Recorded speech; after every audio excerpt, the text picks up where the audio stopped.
नमस्कार, मैं हूं आपके साथ अभिषेक पुंडीर।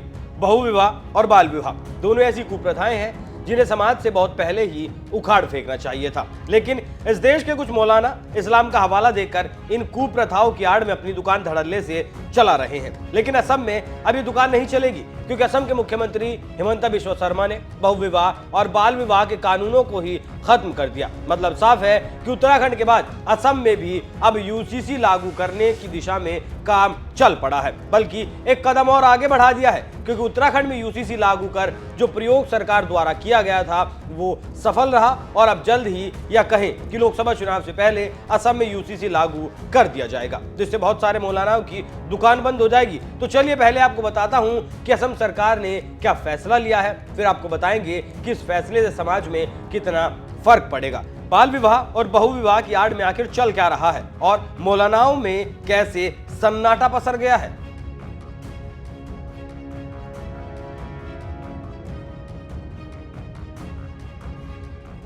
असम सरकार का कड़क फैसला।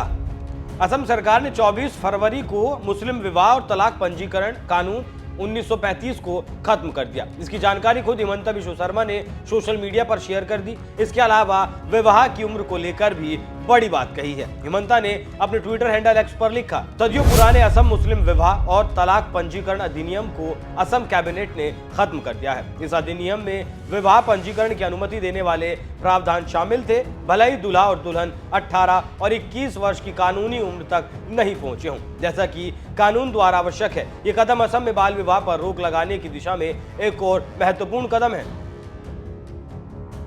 बाल विवाह को खत्म करने के लिए असम के सीएम लंबे वक्त से काम कर रहे हैं। इससे पहले बाल विवाह और बहुविवाह करने वाले सैकड़ों लोगों को हिमंता जेल की सैर भी करवा चुके हैं। लेकिन अब जब कानून ही खत्म कर दिया गया तो रोक भी पूरी तरीके से लग जाएगी। लेकिन यहाँ समझने वाली बात यह है कि यह काम अब तक असम में धड़ल्ले से चल रहा था, तो कैसे चल रहा था? तो उसकी वजह है 1995 का आर्टिकल 3। अब ये आर्टिकल क्या कहता था वो भी समझ लीजिए।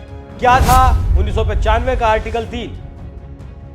दरअसल असम मुस्लिम विवाह और तलाक पंजीकरण अधिनियम 1935 के आर्टिकल 3 में प्रावधान है कि राज्य सरकार किसी भी व्यक्ति को मुस्लिम होने के नाते लाइसेंस देती है और जो इस लाइसेंस को लेता है उसके पास अधिकार आ जाता है कि वो शादी और तलाक को रजिस्टर कर सकता है। मतलब एक आदमी ने अगर एक बार लाइसेंस ले लिया तो वो कितनी बार भी शादी का रजिस्ट्रेशन करवा सकता था और कितनी ही बार तलाक का रजिस्ट्रेशन भी वो करवा सकता था और हर उसका रजिस्ट्रेशन हो भी जाता था। इस काम के लिए असम में 94 रजिस्ट्रार काम कर रहे थे, लेकिन अब इन रजिस्ट्रारों को भी छुट्टी दे दी गई है, इनकी छुट्टी कर दी गई है। इन लोगों को 2 लाख रुपए एकमुश्त देकर कार्यभार से मुक्त कर दिया जाएगा और फिर पूरी तरीके से बाल विवाह और बहुविवाह पर रोक लग जाएगी। वैसे इस बहुविवाह का एक और सच भी जान लेना जरूरी है और वो ये है कि एक तो ज्यादा से ज्यादा बच्चे पैदा किए जा सकें और दूसरा अय्याशी। इस अय्याशी पर सुप्रीम कोर्ट की अधिवक्ता नाजिया इलाही भी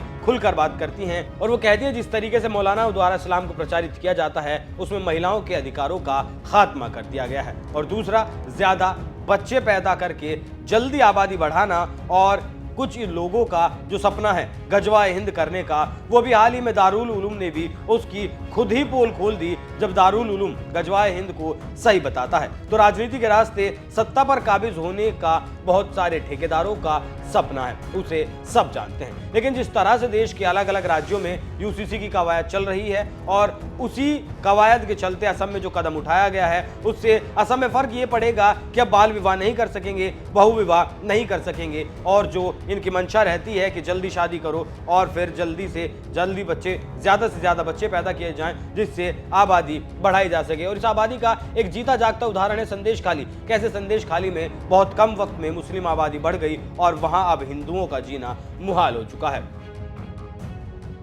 तो जिस तरीके से उत्तराखंड में लागू हो चुका है यूसीसी, अब असम में भी जल्द, असम सरकार भी इसे जल्द लागू कर सकती है। उसके बाद नंबर आता है गुजरात का और फिर शायद यूपी का भी नंबर यूसीसी लागू करने वाले राज्यों में आ सकता है। हालांकि असम में जो हुआ है वो कुछ लोगों को मुस्लिम विरोधी लग रहा है, लेकिन ये मुस्लिम महिलाओं के खिलाफ हो रही ज्यादती को रोकता है। बचपन में शादी के बजाय पढ़ाई लिखाई की तरफ इंसान को मोड़ता है, क्योंकि असम में शिक्षा नीति को लेकर भी हिमंता लगातार काम कर रहे हैं। वैसे जिस तरह से असम के मुख्यमंत्री ने बाल विवाह और बहु विवाह के कानूनों को खत्म करने का काम किया है, उस पर आपकी क्या कुछ राय है? अपनी राय हमें कमेंट कर जरूर बताएं। नमस्कार।